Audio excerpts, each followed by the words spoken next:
أكبر بكثير من المغرب. ميناء دولي على غرار ميناء طنجة نبنيوه أكثر من تاع طنجة. أنت على بالك أن النقل الجوي في إفريقيا المونوبول حكموا روايلا اير ماروك، ولكن كي تقارن تقول فيه بلدان أخرى عندهم مثلا ميناء طنجة اللي هو الأول إفريقيا. كي نديروا الميناء تاعنا نتكلموا بعد. وقتاش نوصلوا نديروا ميناء كما ميناء طنجة؟ راح الميناء اللي راح نديروه علاش هو أحسن منا يعني؟ الجزائر أكبر بكثير من المغرب. الجزائر الوسط. نشوفوا في يعني في لي سوبرات يجيبوا لنا البيض من اسبانيا، الثوم من الصين، البرتقال يعني يا عجبا يا ربي بلاد لي زاغروم نجيبوا البرتقال يعني من اسبانيا ومن المغرب، هذا عيب يعني. لكي لا تصدم احنا السعوديه اعلنت عن الحرب على الجزائر، تمنع كل استثمارات خارجيه في الجزائر، السعوديه استثماراتها كلها في المغرب، هي من تصلح المغرب والناس كان على بالها بها. من ناحيه الفلاحه الجزائر سي لي شيفر تاع لونو، الجزائر خير من المغرب. الجزائر أكبر بكثير من المغرب. فرجدد معليش تقيه الشيء اللي المغرب ما يقدرش. اللعيبه وفينا احنا قلت لي ذكرت لي المثل تاع المغرب. اليوم المغاربه اللي راهم يصدروا كثير الادويه في افريقيا 240 يوم، يعني الحاجه الاولى يقول لك الديستريبيوتور انا ما نعرفش الدواء تاعك سي لا بروميير فوا، ما على باليش ولا يمشي ولا ما يمشيش، نعطي لك اعطيني 240 مليون 240 يوم، وراهو المغربي راه يمد له 240 يوم، والتونسي يمد له 240. التوانسه ما راهمش متواجدين كثير فيه. انا نقول انه لماذا مثلا ناخذ مثال، لماذا مجال الاسمنت المغرب يصدر لكل افريقيا والجزائر تستورد الاسمنت؟ هذا الاسمنت منتوج استراتيجي وما لازمش يدخل فيه القطاع الخاص. الجزائر اكبر بكثير من المغرب. في نفس اليوم كان امضاء في المغرب في مشروع ضخم رونو تاع ليكو سيستيم رونو ترأسه العائل المغربي. واش يقول هذا المشروع هذا؟ يقول بان مشروع استقام مليار دولار مليار اورو. واش يقول؟ صناعه المحركات، ويسمح لي الدفع بصناعه السيارات في المغرب.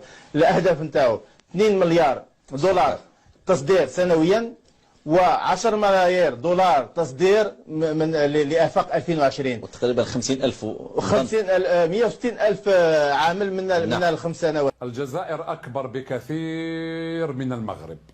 نزيد لك بفضل هذا المشروع المغرب دخل في الكلوب تاع الكلوب تري ريستران تاع لي 13 فابريكون تاع المحركات في العالم.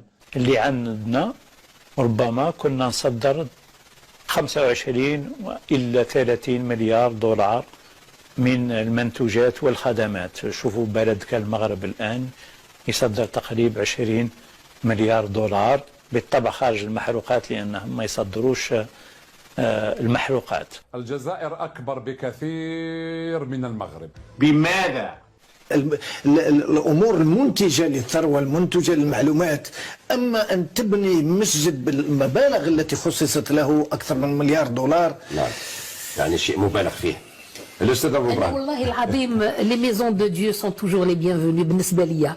انا نشوف في هذا المسجد سي ان بو اون كونكورونس مع المروك، لان لو روا دو ماروك الى في اون موسكي اون بوردور دو لاتلانتيك. بون احنا معليش نديروها طلع على البحر، معليش طلع على البحر، ولكن انا ما نعرضش الفكره حتى ولو نفضل بكل صراحه الدراهم هذو. ولكن ما اراد ان يقول ربما استاذ ابو ابراهيم نحن في فرنسي حتى بهذا المفهوم سيد صافي ربما يقول لك البعض انه اهم المشاريع الفرنسيه ذهبت الى الجاره الغربيه الى المغرب. نحن اليوم يتحدث لنا عن مصنع للمايونيز. الجزائر أكبر بكثير من المغرب. بهذا العلاقة الندية يعني.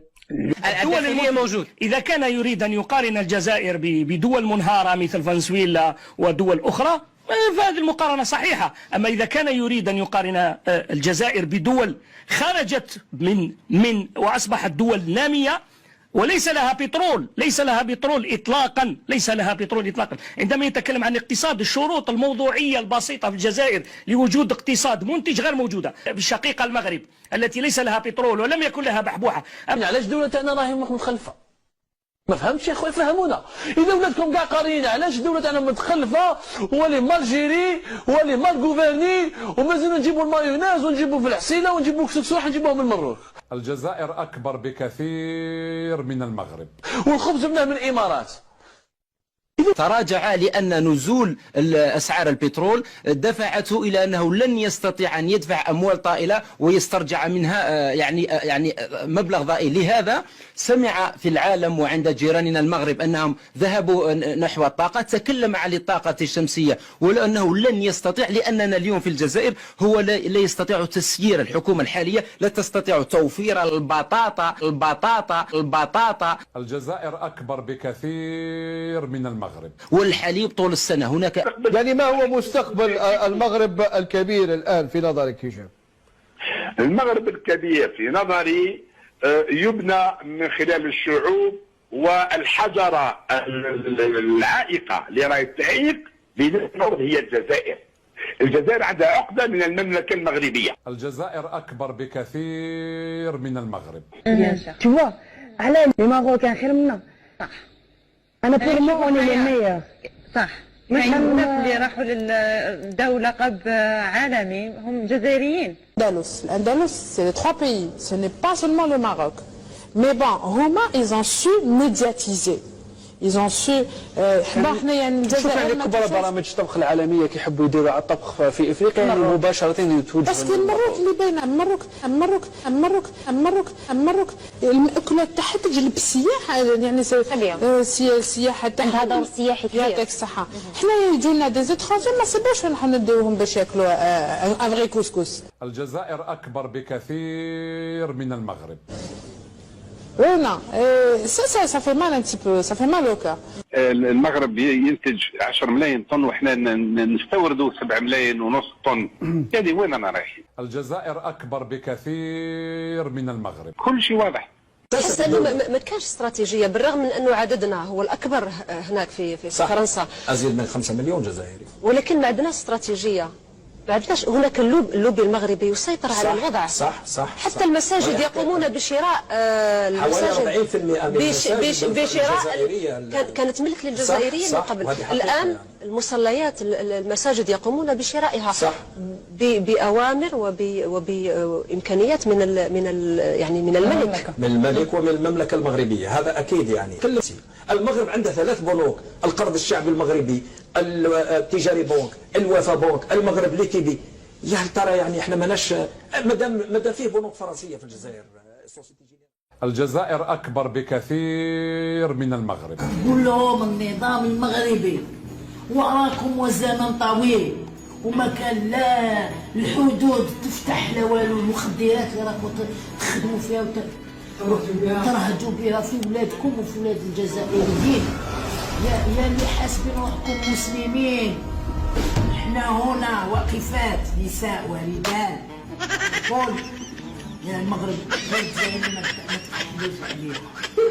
غير الجزائر الجزائريين غوتوا بالغيرة الكرياتكم البترول دفكم